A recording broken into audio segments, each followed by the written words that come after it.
으로 함께 서로 축복하는 시간을 갖겠습니다. 사람의 운명을 바꾸는 감사의 5가지 요소를 꼭 붙잡고 삽시다. 한번 해볼까요? 사람의 운명을 바꾸는 감사의 5가지 요소를 꼭 붙잡고 삽시다. 데보라 노블이라고 하는 작가가 있는데 성공한 사람들을 많이 만나게 됐습니다. 성공한 사람들을 만나면서 그들에게 공통적인 특징이 있다 하는 것을 알게 됐습니다. 그들은 거의 다 대부분 감사하는 성품과 습관을 가진 사람들이었습니다. 그래서 이 성공한 사람들을 만나면서 감사에 대해서 집중적으로 연구하기 시작을 해서 책을 쓰게 됐습니다. 감사의 힘이라고 하는 Thank You Power라는 책입니다. 모든 나라와 민족들이 아이들을 기르면서 말을 가르칠 때 첫 마디 엄마, 아빠, 그 다음에 가르치는 말이 감사합니다, 고마워요, 땡큐를 가르친다는 거예요. 사람이 감사의 마음을 품기까지는 0.3초 정도 걸린다고 합니다. 그런데 그 짧은 시간 안에 우리 속에 놀라운 변화들이 일어난다는 거예요. 첫 번째, 감사합니다 라는 말이 뇌에 전달되면서 마음에 안정을 주는 여러 가지 호르몬들이 나와서 면역 체계를 활성화시켜준다고 합니다. 매일 감사한다는 말을 크게 말로 2번 이상만 하면 면역력이 눈에 띄게 좋아진다고 합니다.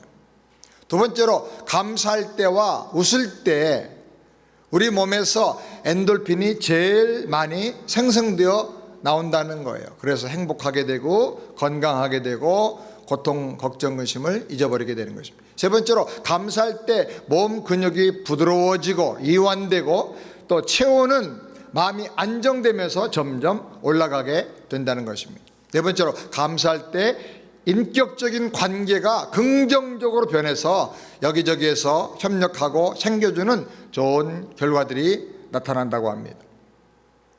신앙이 있든지 없든지 감사하면 그 사람의 인생이 확실하게 달라진다는 것입니다.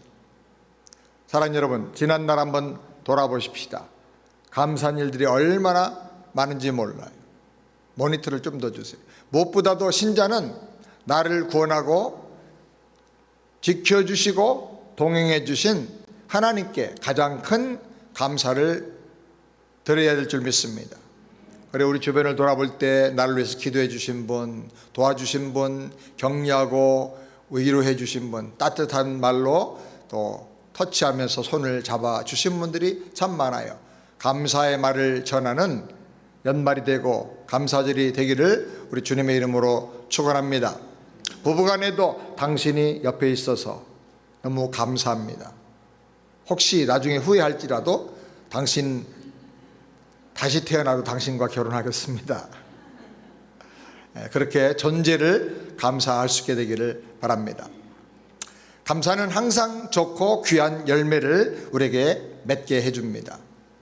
추수감사절인 오늘 하루만이 아니라 평생 감사하면서 살게 되기를 바랍니다. 감사를 결정하고 결심하고 작정하길 바랍니다. 감사하면서 살아도 인생은 너무나 짧아요. 예수님이 사마리아와 갈릴리 접경의 한 촌을 지나가실 때 문둥병자 10사람이 예수님을 보고 소리를 높여서 부르짖었습니다. 예수 랍비여, 우리를 불쌍히 여기소서. 가까이 다가오지 못하고 멀리서 소리를 질렀습니다. 예수님이 말씀하셨습니다. 가서 제사장에게 너의 몸을 보여라. 그 당시 문둥병자들이 병이 완치가 되면 제사장에 가서 몸이 다 나았다는 확진 증서를 받아야 집으로 들어가고 마을로 돌아갈 수가 있었습니다. 그들은 예수님의 말씀의 뜻을 깨닫고 믿고 가다가 몸이 나은 것을 길 가는 도중에 발견하게 되었습니다. 9명은 제사장회로 계속 가서 확진을 받은 다음에 아마 집으로 돌아갔을 거예요. 그런데 그 중에 한 사람, 사마리아 사람 한 사람이 큰 소리를 지르면서 하나님께 영광을 돌리며 예수님께로 돌아왔습니다. 예수님 말씀하셨어요. 10명이 다 깨끗함을 받지 아니하였느냐? 나머지 9은 어디 있느냐? 주님은 감사하는 사람을 찾으세요. 여러분, 나머지 9에 해당되는 사람이 아니라 주님이 찾는 그 한 사람 되기를 바랍니다. 이 이방인 한 사람 외에는 하나님께 영광을 돌리러 온 사람이 없느냐? 그리고 말씀하셨습니다. 일어나 가라. 내 믿음이 너를 구원하였느니라. 정말로 구원받은 믿음의 사람만 가질 수 있는 감사의 중요한 특징이 5가지가 있습니다. 이걸 우리가 꼭 붙잡아야 됩니다. 첫 번째로 큰 소리에 감사합니다. 따라합시다. 큰 소리로 감사하자. 15절 말씀 다 같이 읽겠습니다. 큰 소리로 하나님께 영광을 돌리며.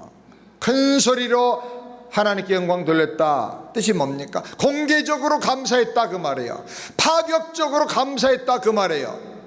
주변의 시선을 하나님과 예수님께로 집중시키면서 주님을 높이는 그런 감사를 드렸다 그 말이에요. 13절에 보니까 10사람의 문둥병자들이 예수님께 고쳐달라고 부르짖을 때 멀리서도 자기들의 목소리를 들을 수 있도록 소리를 높였다 그랬어요. 그저 소리만 높았어요. 그런데 한 사람이 감사하며 돌아올 때는 어떻게 했어요? 큰 소리를 질렀다 그랬어요. 혼자였지만 그런 아주 큰 소리, 모든 시선을 집중시키는 차별화된 큰 소리, 가슴과 그 영혼에서 흘러나오는 큰 소리, 마음뿐 아니라 힘을 다해서 외치는 큰 소리로 감사를 드린 거예요. 전인격을 다하고 모든 힘과 마음과 정성을 쏟아붓는 큰 소리로 그 인생 최대의 힘을 내서 감사를 드린 것입니다. 감사하다, 고맙다, 마음속으로 느끼는 것도 물론 감사죠.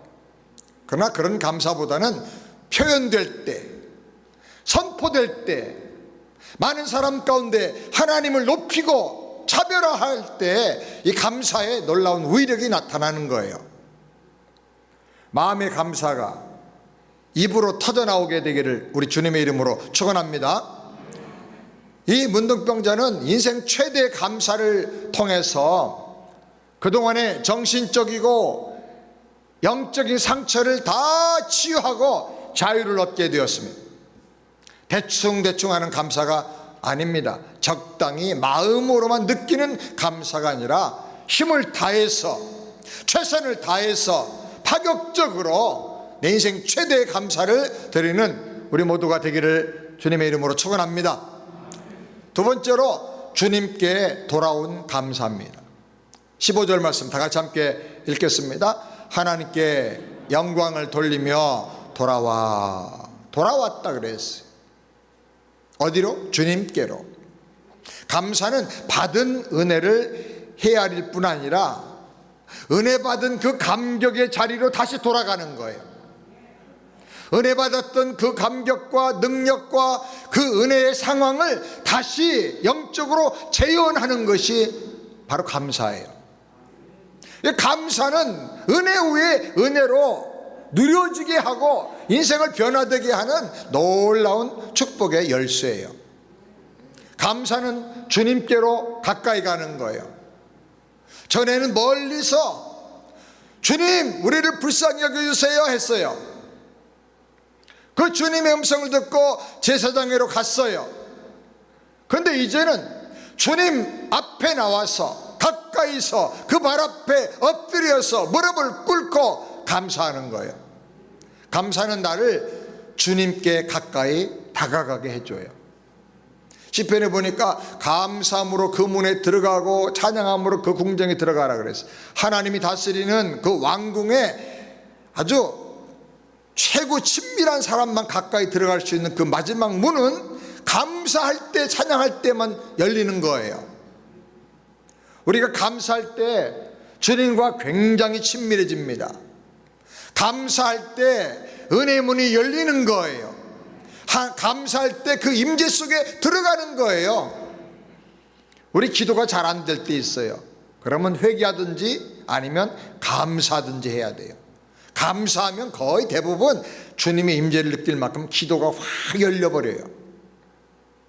주님께 돌아오는, 주님께 가까이 나가는 그런 감사가 늘 우리 안에 있기를 바랍니다. 세 번째로 완전한 구원에 감사합니다. 19절에 다 같이 함께 읽겠습니다. 일어나 가라. 내 믿음이 너를 구원하였느니라. 병 나았다가 아니에요. 구원을 받았다, 구원하였느니라. 그 믿음이 너를 치료했고 내 문제를 해결했다가 아니라 내가 구원받았느니라 말씀하셨어요. 9사람은 단순한 병 고침만 받고 돌아갔어요. 그들은 그저 육적인 복만 받고 끝난 거예요. 그런데 감사는 한 사람에게는 단순한 몸의 치료로 끝나는 게 아니에요. 단순한 육적인 은혜로 끝나는 게 아니고 전인적인 구원이 이루어지고 그 운명이 완전히 바꿔졌어요. 우리가 성경을 보면 공생애 중에 예수님으로부터 구원받았다라고 말하며 그 믿음을 칭찬받은 사람이 몇 명 안 돼요. 소수예요. 그 소수의 구원받은 이방인이 된 거예요. 얼마나 놀라운 복입니까? 구원받는 믿음의 특징은 이렇게 다른 것입니다.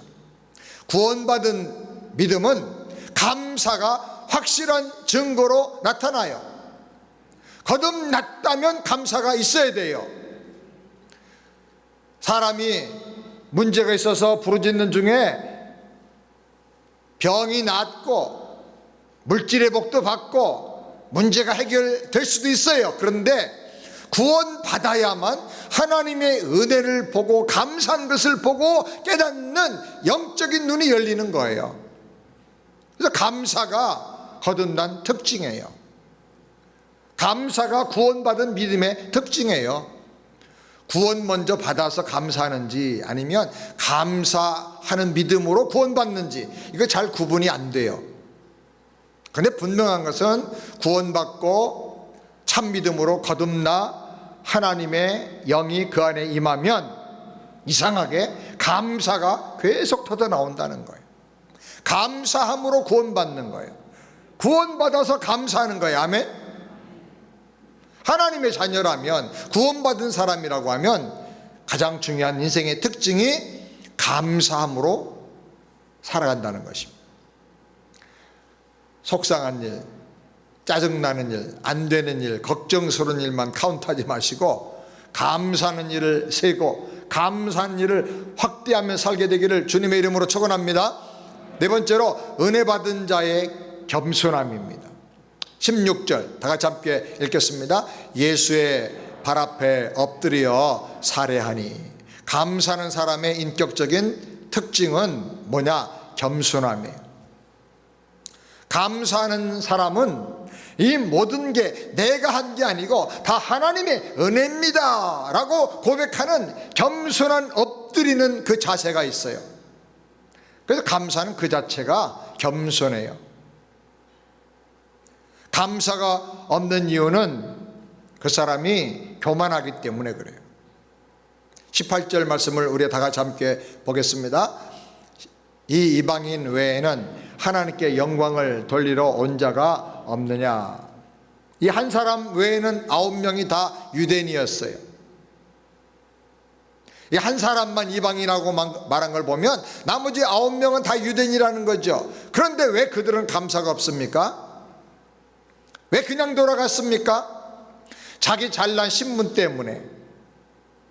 나는 선민이야, 나는 택한 백성이야 라고 하는 교만한 마음 때문에 은혜를 받고도 감사하지를 않은 거예요.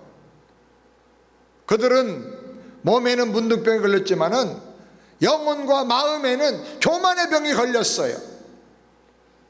아무리 큰 능력을 받고 기적을 경험하고 축복을 받아도 이 교만하면 은혜로 받을 수가 없는 거예요. 멸망의 길로 가는 이 유대인들의 이 교만한 모습을 우리가 여기서 보게 되는 거예요. 교만하면 누구라도 반드시 망합니다. 겸손해야 은혜를 받습니다. 그 겸손의 열매가 뭐냐? 감사하는 거예요. 내가 아니고 내가 한 것이 없고 다 주님의 은혜입니다. 아멘. 다 주님의 은혜입니다. 아멘. 마지막 다섯 번째 중요한 특징은 하나님 먼저의 감사예요. 14절 15절 중간 부분 다 같이 함께 읽겠습니다. 저희가 가다가 깨끗함을 받은지라 그 중에 하나가 자기의 나은 것을 보고 돌아와 그 중에 한 사람은 함께 가다가 예수님께 돌아와서 감사했어요. 제사장에 가다가 예수님께 돌아왔습니다. 집으로 가다가 돌이켜서 먼저 하나님께 영광을 돌리며 예수님께 감사하며 돌아온 것입니다. 그 다음에 보면 강사님, 가족 만나는 게 급하지요.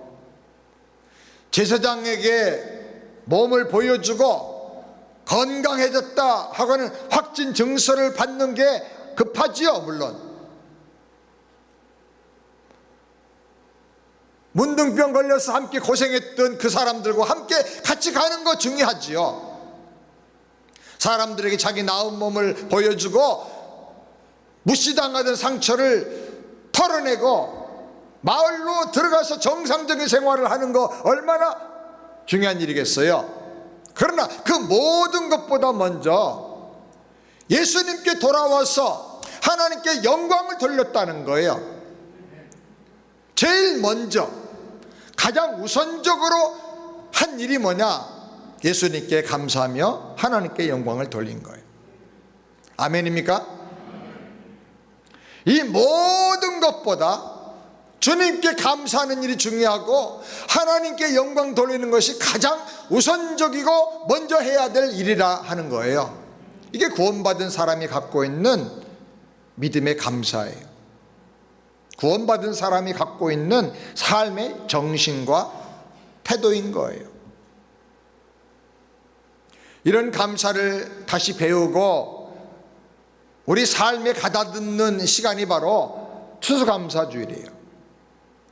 신앙의 자유를 찾아서 미국에 정착한 퓨리탄들이 추수를 한 다음에 가장 먼저 하나님께 감사를 드렸어요.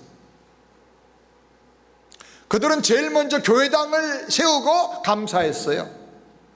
그 후에 병원을 짓고 그리고 학교를 세우고 그리고 마지막에 자기들이 살 통나무집을 세웠어요.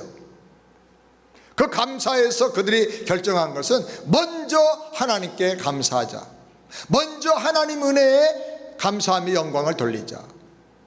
만약에 퓨리탄들이 자기들이 살 집을 먼저 짓고 그 다음에 풍족해진 다음에 병원 세우고 학교 세우고 남는 돈으로 교회당을 지었다면 그 정신으로 오늘날 미국은 이렇게 부한 나라, 강대한 나라가 절대로 되지 못했을 것이다 라고 많은 사람들이 말해요.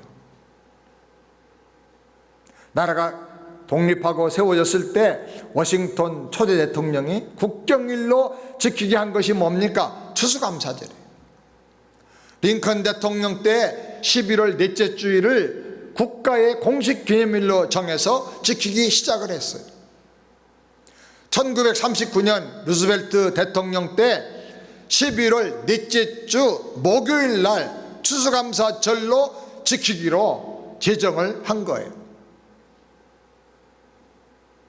한국은 1904년 제4회 조선 예수교 장로회 공의회에서 추수감사절 우리도 지킵시다 하고 서경조 장로님께서 제안을 했어요.